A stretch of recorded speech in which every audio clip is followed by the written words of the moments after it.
So, hello, Hi. Zahara. Thank you for coming along to talk to me. Oh, thank you for having me. So, I've known you for many, many years, and Yeah. we have had many discussions in and around driving inclusion, a sense of belonging within the workplace.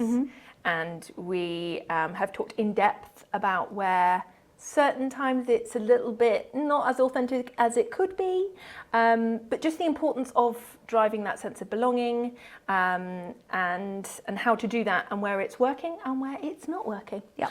So I just had to bring you along just Thank for us you. to have a chat about your experiences, for you to talk about a little bit more about what you do. And for us just to get into the nitty gritty in and around what does it really mean? How do we drive inclusion, which helps build diverse workplaces? And I'm really interested for us to really look at your experiences. So could you start by just giving a little bit of an intro into what you do, how you've got to where you are, a little bit of insight into your journey, and then we'll get straight into talking about some more nitty-gritty bits and pieces. Well, thank you for having me. This is really nice. Like, I haven't been here. Usually it's like a little cafe. Lights are pretty bright though, Zahara.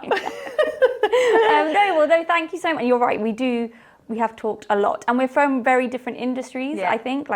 My background's in education, as you know. I left university not really knowing what I wanted to do, and did the PGC, so postgrad qualification in teaching.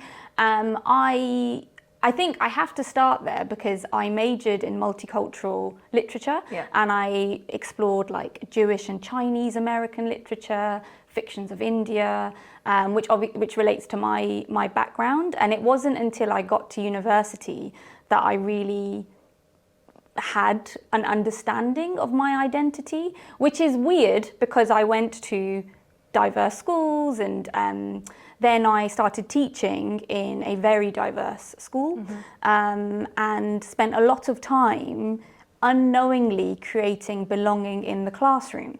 And this is going back over 10 years now, and it's like, and at that time, even from your experience in the workplace, I don't think EDI, as much as the Equality Act had come into play, like it wasn't really talked about. Like, we didn't talk about EDI or DEI or social justice, but I was always teaching it, and it was always prevalent in the classroom. And then as I climbed the career ladder within education, so became head of English, then spent some time on senior leadership, I then left to work at different schools and workplaces, including your workplace, around wellbeing and inclusion, which included training and development, which included working out. And then it also included uncomfortable conversations. And then fast forward, post George Floyd, it became a conversation, a very apparent conversation, not just in the workplace, but very much in schools. And I think now, working as EDI business partner, still within education, now in higher education, what I notice is the correlation between the classroom, the work, education in general, and then the workplace, because the workplace are going to be bringing in this whole generation of young people, Gen Z, and then I guess what our children might be, which is Gen Alpha. Which is scary. I know, Gen Alpha. Oh my God. And Gen Z are set to be the most diverse generation in history. I also think they're the most globally connected, which I think we can't underestimate. And why do you say that? From a social media perspective? From a social media perspective, just there's so much free knowledge now. Like when you and I went to school, there's no social media. Like so much access. Yeah, we used to use encyclopedias. Like, or, you know, well, not even that really, or just relied on what your teachers told you and what the textbooks told you. And I think that's what's making EDI more of a conversation, and young people, and not just young people, like you and I are still young, like people like us are still asking, well, why does that not happen in the workplace? Why are people feeling disconnected and uncomfortable? They don't feel like they belong. And I think a lot of it comes back to what you do, which is culture, and which is connection. So that's my, if that answers the question. It does answer the question. And so just to recap on that then, so you from a, your role at the moment is? EDI business partner. Okay, fine. But then you've also got what school should be. So tell me a bit about that. I forgot about that. Sorry, I completely forgot about that. So yeah, that is a massive part of why I do what I do now. Why did you set it up? What is it and why did you set it up? It was my students. So I'm really proud of the relationships I had with young people, or I have with young people.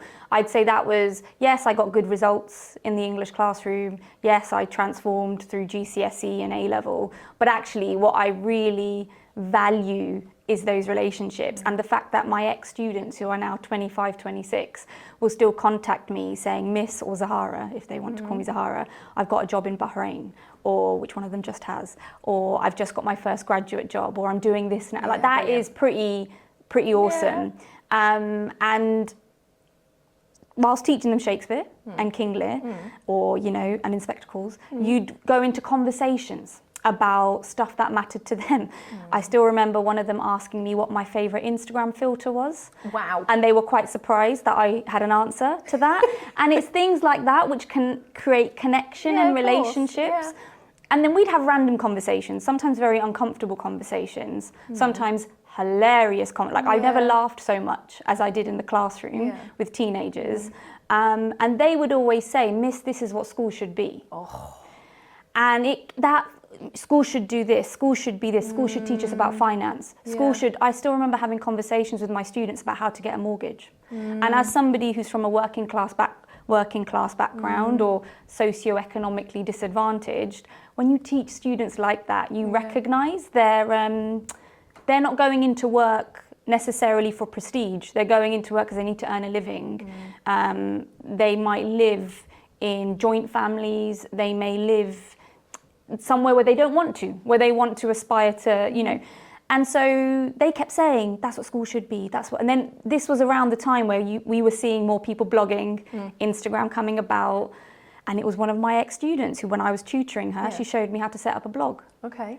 And then it just started from there. Okay, and so what types of things do you talk about? So I talk about, so it started off very much around finance, because all students want to know about money, which is really interesting.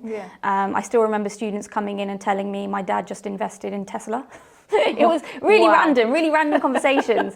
And then it came to wellbeing, but then very much race, belonging, religion, the way teachers, or not just, I don't want, you know, many teachers create a sense of belonging, but I think a child or we will always remember our favourite teacher, but always also remember the teacher that didn't have. And you see, just looking at you right now. Even now I can remember her name. Yeah, and me she too. scared the absolute life out of me. I didn't feel comfortable. I failed that particular subject because I didn't feel like I could fully apply myself because I was so scared. And you see that in the workplace. Of course. So true. There's such a parallel there, isn't there? And that's why it's so important to ensure that there is that psychological safety. I feel that I can put forward my idea and share my opinion without feeling that actually I'm going to either be slammed down or get told off. I was told off, but you know what I mean? To feel like it was the wrong thing to say. Absolutely. And unfortunately it does happen in the workplace. I see it a lot. And so then that leads me on to then, I'd really love to learn a little bit more about some of the initiatives and some of the things that you have implemented throughout your time that have been successful or not successful. So let's talk about some of the things that you think really help nurture that sense of belonging and inclusion. So School Should Be was a passion project for me. It was a blog. It originally was sharing books, as you know, I love reading. Books that I think students should be reading, I think should be on the curriculum. It then led to schools and mainly education, like multi-academy trusts, like getting in touch to say, would you do a training workshop? And then training in what? In EDI. Right, okay, fine. And at the time I was like, okay, this is EDI, which probably makes me sound really naive because I know people have been in EDI for ages. Whereas for me and this is where I think, probably jumping ahead of a question, people go wrong where EDI is siloed, because EDI is part of your work. in general. Weaved into the fabric. Fabric, exactly. And so I then went on to lead EDI across 2 secondary schools. Cool. And it wasn't a thing. It was a pilot project. And even now... Isn't that interesting you say that, pilot project? Oh, yeah. Yes, exactly. And even now, it's true. Even now, if you look, workplaces now commonly have an EDI lead. Schools have it, but it's usually added on to a role. Interesting. So it might be assistant head teacher, EDI is part of their responsibility. Or it could be a teacher who it's seen as like fun, not fun, but it's seen as something that, you know, exercise maybe? Yeah. And I don't think they want it to be that. So then in terms of, so I started, there was no strategy. So I wrote a strategy which included starting things like, let's look at diversifying the curriculum. And this is when you were... In teaching. In teaching, okay. I started networking. Yeah. So working with, because it is very, I would probably still not as prevalent as it needs to be, as anybody will say, but it's come a long way. Yeah. Like, I can't believe what some schools are doing now with regards to like the things that your children and my children would learn when they're going to be teaching us, and which is amazing. Yeah. So yeah, diversifying the curriculum, lots of training and development, setting up, like I led it was post Sarah Everard's murder. I led a conference on toxic masculinity, which was like the first of its kind. That was back in 2021. 2021. And that was really uncomfortable because it's so sensitive, and it's so and we had over 15 schools attend, over 1,000 people, because it was students as well, sixth form students. And we were very much like I invited ex-students to talk on the panel. I got experts across the field, one who talks a lot about male allyship in the workplace. But because, and this is I guess my unfair advantage, I see the correlation between work and school. So I constantly spend a lot of time trying to psychologically tell people a classroom is a microcosm of the workplace. Like if you can engage teenagers, you've won, like in terms of long term. And then it worked. So that was probably one of my key achievements there. And so what happened off the back of that? And tell me. So off the back of that, it led me into this role, which is EDI, which is working more within the workplace. And I was still doing training and development around EDI with School Should Be. And in a way, it's really difficult when people ask, what have I achieved? Because EDI is ongoing. No, I know it is. It's really difficult to sort of, and also, and this is one thing that I think an informal mentor told me, because you reach points working in, whereas in teaching, and this is the issue with it being EDI being siloed and creating belonging in the workplace being siloed. If you're a team manager, what you can achieve with your team, a project that you've completed, sales targets, or in a classroom, GCSE results, you've managed to engage a great class, of students. It's tangible. You can see it.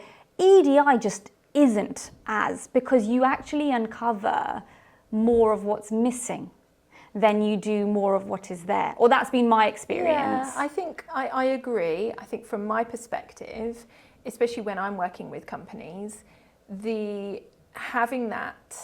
having a strategy in place that is weaved into the overall fabric of your company culture, because it covers so many different aspects across the employee experience.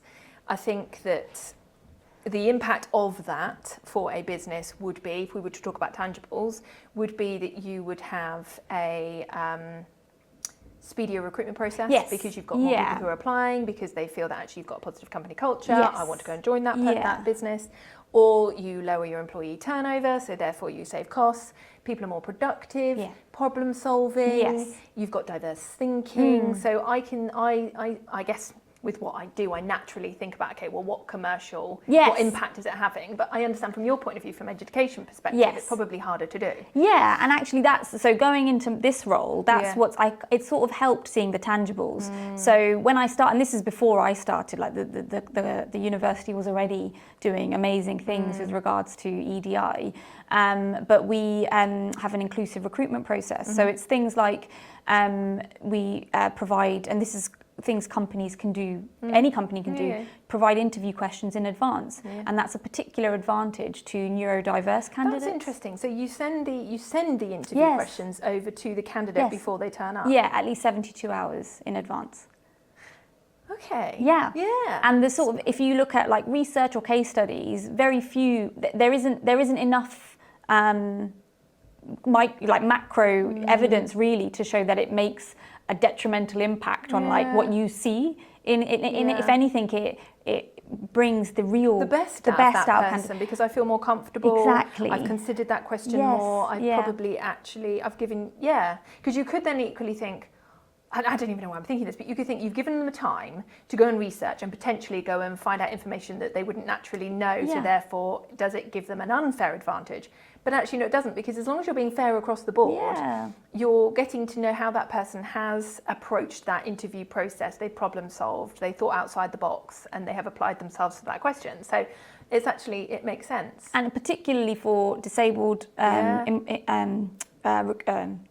recruits or candidates, or people where English isn't their dominant language. So if you're recruiting internationally, if you're thinking of cultural intelligence, some of the questions I don't even know. Like there might be things that we assume everybody would know, but they might not. And also, just going back to like what you were saying, is it a bad thing if they've researched beforehand? Because no, it's not. I don't know why I even thought No, it's true. Not. Well, I think that comes back to culture, because a company then, because I always think if you hold up a mirror with that kind of deficit, because we all do it in terms of looking at the cons more than the pros. I guess because we all want to do the best that we can. Are we then saying that an interview's a test?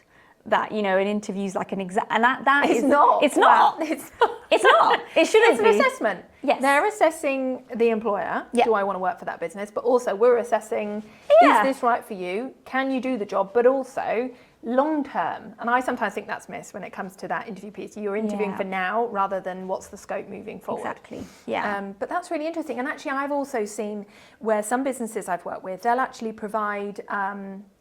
This should happen anyway, but agendas prior to a meeting. Yes. So then perhaps you've got somebody who is where English perhaps isn't their first language, or perhaps they're not as confident. Yeah. They can prepare, feel comfortable turning up for that meeting rather than being put on the spot. Yeah. Exactly. Yeah, and it makes a big difference. We do inclusive recruitment training. So it's things like which you talk about, we need to stop using the phrase culture fit. No. And it's really interesting. Like, and I don't think, like you and I don't want, we have that personality where we would pick up on stuff like that. But I'm always overwhelmed by how many people don't. Yeah, I'm always overwhelmed by people who say things like, and it's awful, things around, women who might be of a particular age that you think, they're going to have a kid, or, ageism is part of it. And I think those sorts of things we have to be really conscious about in the workplace. Yeah. That's not to say workplaces aren't doing brilliant things with regards to diverse panels, reverse mentoring, where you're getting your more sort of junior Gen Z or just people in more starting roles to mentor your seniors in the workplace, which is something I'm working on at the moment.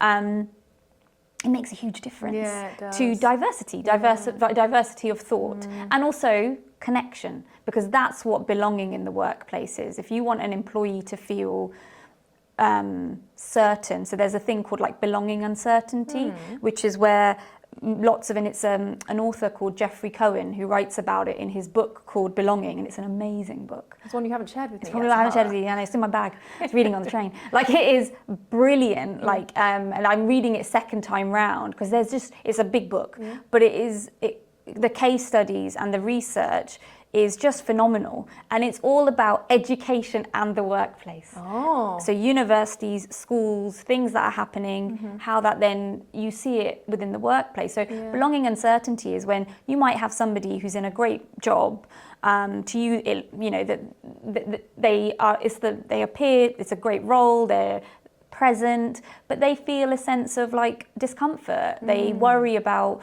things like, oh, so-and-so's being praised in the Slack chat. Why have I not been praised yet? And one of the a couple of things that really lead to belonging uncertainty is, particularly within a cost of living crisis, are I'm not earning enough and I need to earn more. Are there things that you have seen implemented that have worked really well to help what you've just mentioned? Yeah, so I think firstly, going back to what you said about reward and recognition, an employee will look at what the benefits of a company offers, but it's really important that an employer doesn't think about what they're giving their employees, but what do their employees actually need?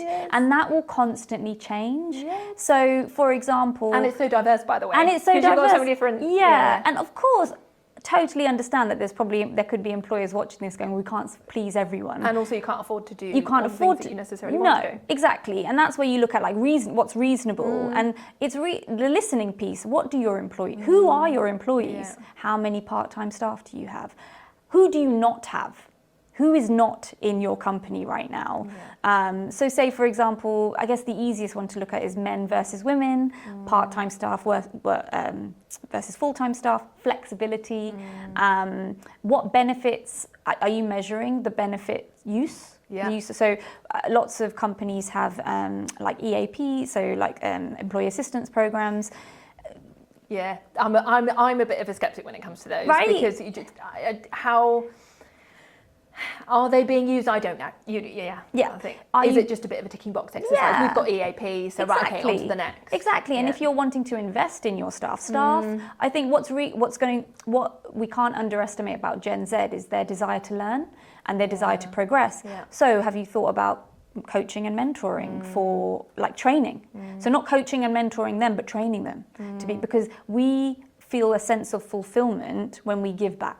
That's just universal. It's universal that anybody will feel a sense of fulfillment when they give back. And so if you can create that within your workplace, whether that be through volunteering as a benefit, so you might have days where staff can go volunteer, or, like anecdotally, my son, I could go to his primary school and read to the children. Now, I am no longer teaching, but teaching is still a massive part of my identity and something I really miss.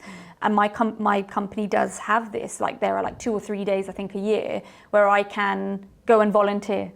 That's huge, like in terms of a benefit. And you know what that does? You feel as if you have been heard, and I feel that actually I'm being authentic to myself, and I have brought myself to the workplace up to the environment because I'm talking about the fact that I volunteered as something which is close to my heart and shows more of you to the rest of that environment that you're in, the rest of the community that you're in. So I think there's definitely a lot to be said for that listening piece, for sure. So let's look at, we talked about leadership, and we talked about the fact that it needs to be led from the top.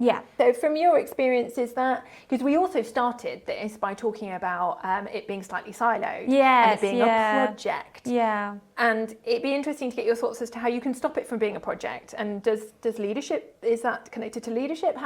What's your perspective on that? Well, short answer, yes, it is connected to leadership. So before I came into EDI, I was usually in decision-making roles and positions of influence within schools and education.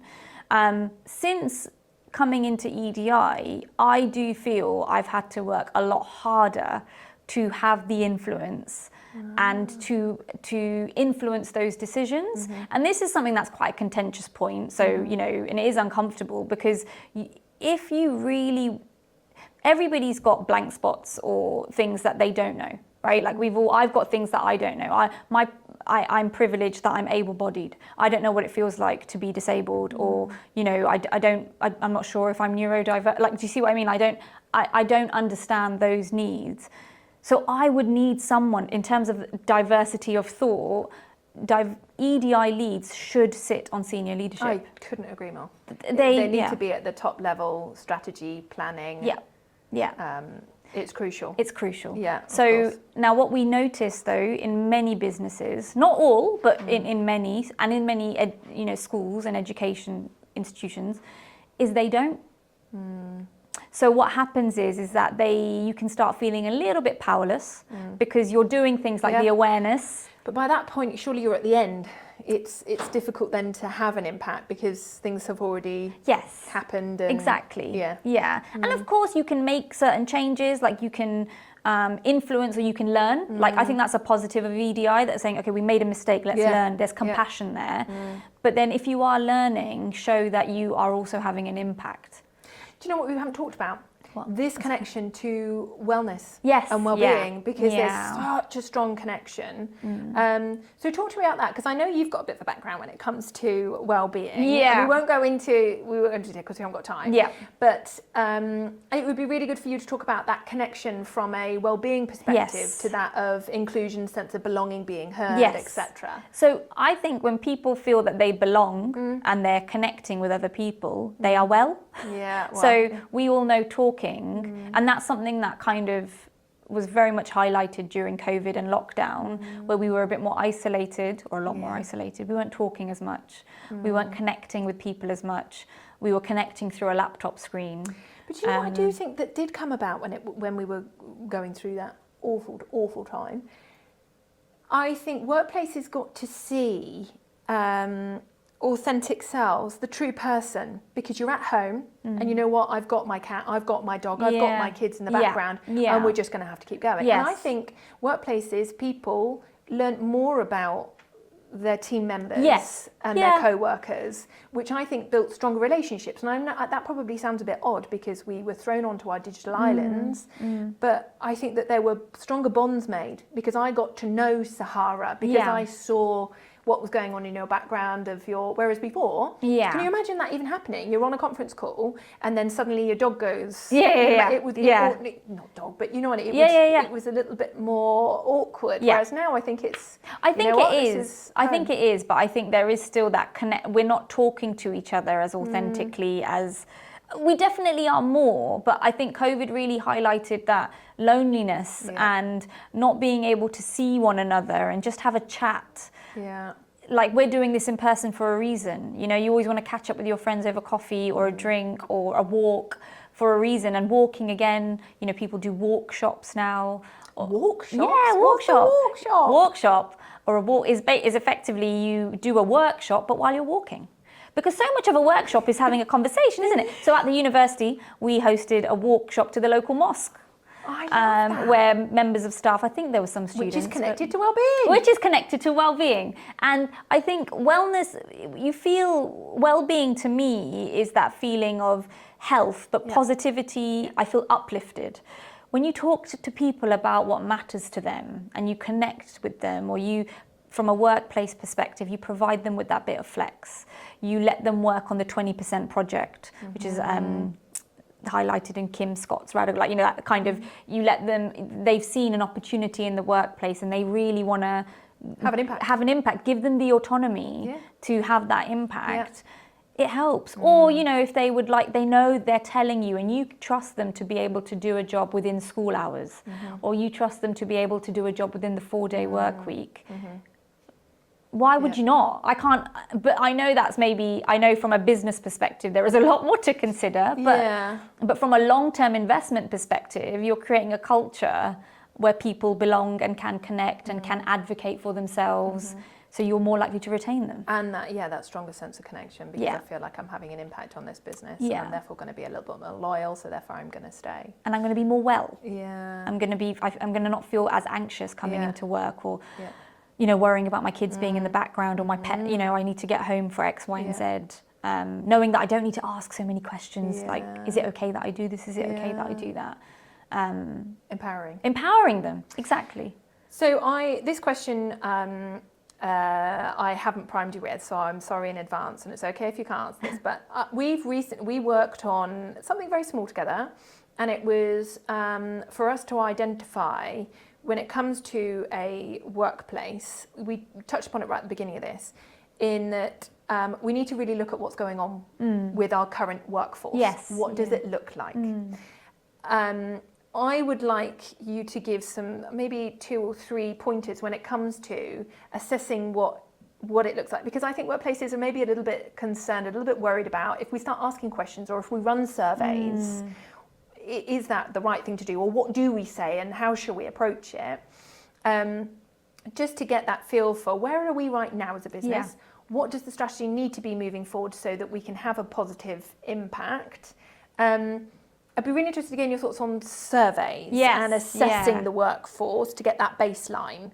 So I'm a big fan of surveys, which I know is a bit rare. No, it's not. Well, I'm a fan. Okay, good. Because people talk about survey fatigue. That doesn't mean it's not rare. No, you know what I mean. But people talk about survey fatigue. Yeah. People talk about, and I'm sitting there going, depends how you handle it, though. It depends how you handle it. Like, if you do a pulse survey every now and again, or I think, I don't know whether Amazon or Google, one of them still do like the emoji survey. So when people come into the workplace, how are you feeling? Yeah.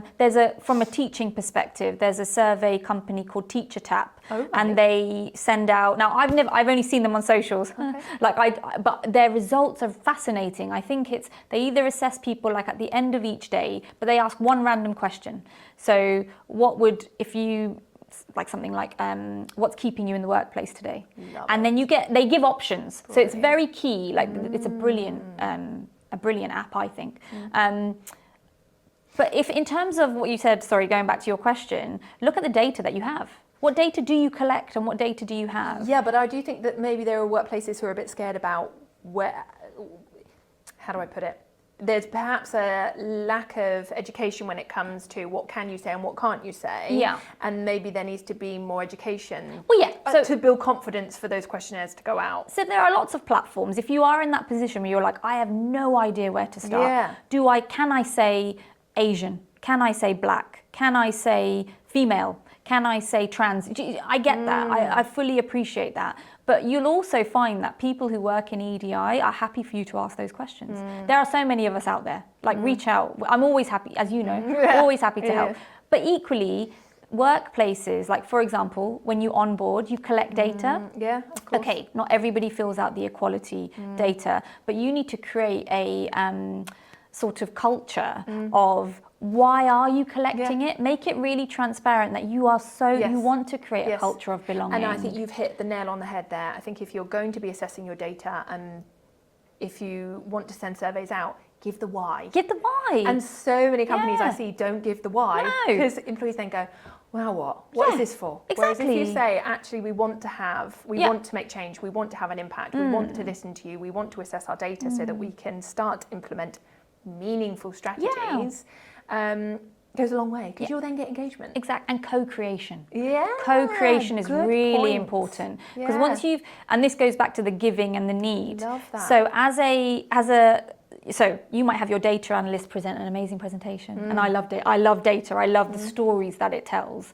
Now, once it's told a story, you might still be in a position to say, okay, we've got X amount of ethnic minority or global majority, whatever the term you choose to use, people, they are in part-time roles. They are also in potentially higher level, lower level. Assess what you're seeing and then write down the questions that you have and then ask your employees. Again, the why, focus groups can really help. And say to them, we want your help. Which again is driving that sense of belonging. Yes, and let them co-create with you. Yeah, I'm always, even with my students in class, I think contracting is I call it contracting, where, when you start a lesson, and this is what I mean, classrooms are a microcosm of the workplace. You start with your boundaries and your relationships, where I would always, I think anyway, would say to students, we're not all going to get it right all the time. And we're that's not always, okay, by the way. Yeah, or things like I would never, or towards the middle of my career, I think, although if students watch this, they might correct me, like I wouldn't put them in a seating plan. That's a big thing in schools, seating plans. Seating plans? Yeah, so you tell kids where to sit. Now, it's a massive point of contention. This is my naivety. Because obviously, when I was at school, you could sit wherever you wanted to sit. Right, but some teachers might do it because they want to learn names. Some teachers might do it from a behaviour standpoint. Okay. Years back, it was boy, girl, boy, girl, boy, girl. I didn't do that. But what I'd say to the students going, look, I trust you, sit wherever you want, but if... How old were the students? Teenagers, so year 7 to, so 11 to 18-year-olds. Obviously with 18-year-olds, they could sit where they like, but you know, with the younger ones, and it's fun, isn't it? I'm gonna get to sit next to my friend. And I used to find that really interesting at how excited they would get with that level of freedom. And then it made me really sad. God, that says a lot, doesn't it? Yeah, and that's another conversation about schooling, which I've had with you in the past. But like what I would say to them is, if we're here to learn and you do the work and we have fun, we're all good. If you start disrupting the learning, and if I can't do my job, I can't fulfill my responsibility to you as a class, then we've got to have a conversation. There is such a strong parallel here to if we were to then look into the corporate world. Right, yeah. When it comes to managing output rather than input. So if we were then to link to 9 till 5:30, you have to be at your desk, you have to be delivering, I need to see you delivering, to actually, you're empowered as long as you deliver on a number or you deliver on what's expected of you, and we've set some objectives at the beginning of the year, I'm talking, this is, you know, the perfect world, then you go do. I kind of now want to talk about a little bit more about your hopes and aspirations. Yeah. So what schools should be. It would be good to kind of just to gain a little bit more insight into, you know, what's your plan? Do you have a plan? But then, wider, what are your, what hopes and aspirations do you have when it comes to EDI, and what do you think? It's a really big question, sorry. That is a really big question. What do you see as being the next thing that needs a real focus? I mean, school should be, the answer is I feel quite flaky really, because I didn't really start it with a plan.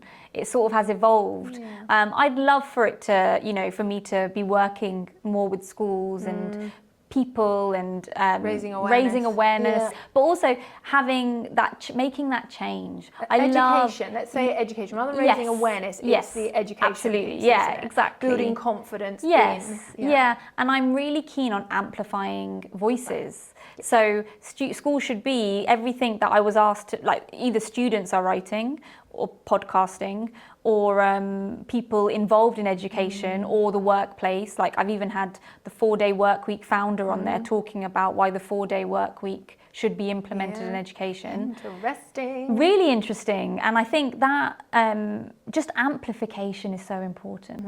Yeah. So how about from a workplace perspective? What do you think the focus should be? What do you see as being the next big thing to focus on to help when it comes to inclusion? I think from a workplace perspective, like diverse. So some people will say inclusive recruitment is what will solve a lot of our problems with regards to diversifying the workforce, increasing more women, more people of colour. And what are your thoughts on that? I think it only works if it's a sustainable solution for the business. And by that, what I mean is you've got to look at retention. So you could bring in, you know, more disabled people into your C-suite, and that is absolutely, that is important. You could create those pathways. But if they are then leaving within 1 to 2 years, or they're not happy, that means, and there's a really great consultancy called Pern Condola, who are EDI specific business psychologists for the workplace. Their information and their podcasts are amazing, but they talk about this, where you could bring all these people in, but how are you then ensuring that they belong? So are you, and also culture, because how do I know that my people want this? And like, how do I know that my employees that are already there are also going to be as embracing of this inclusive recruitment? How did I not ask the people there if they would want to go into those positions of leadership? So I think recruitment is very important within the workplace. I think the other thing to address is like pay and benefits. And I say that quite transparently because of the crisis that we're in. Like you need to ensure that for any position, whilst I understand that, you know, businesses are under a lot of pressure as well, but it's about being fair, it's being open and honest again. So Culture does a lot of benchmarking when it comes to salaries, but it's all very well going out and doing your benchmarking, but you need to make sure you've got the frameworks in place to then put the salary bands against. Exactly, because then that gives you the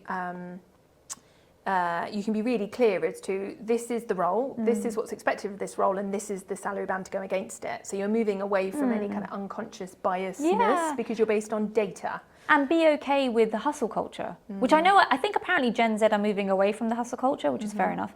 But so many people... Explain what you mean by hustle culture. Hustle culture is when you have more than one job or you have more than one interest. So there was a time where I was very, as you know, knee deep in the hustle culture, and I loved it. Although I didn't know that I loved it at the time, because you have lots of income sources. So what are you saying, that workplaces should be open to the hustle? I totally agree with you. Why would you not? Like, I can now bring in my skills of podcasting, of blogging, into my workplace. Yeah. I can, and it's appreciated. And that brings diverse thinking. Diverse thinking. And that brings change. Which, as a workplace, if you're driving inclusion, means that you're going to be open to that, which is therefore going to help with your innovation. It's going to help you from a competitive advantage perspective. Exactly. So it just makes sense. Yeah. Thank you so much. Oh, it's been really good. And I'm so really glad enjoyed it. that we've sat down and had this discussion, because the amount of times we've gone for coffee and we'll talk about topics around what's worked, what's not worked. And you are an absolute fountain of knowledge. Don't know about that. You are. You definitely are. And I think...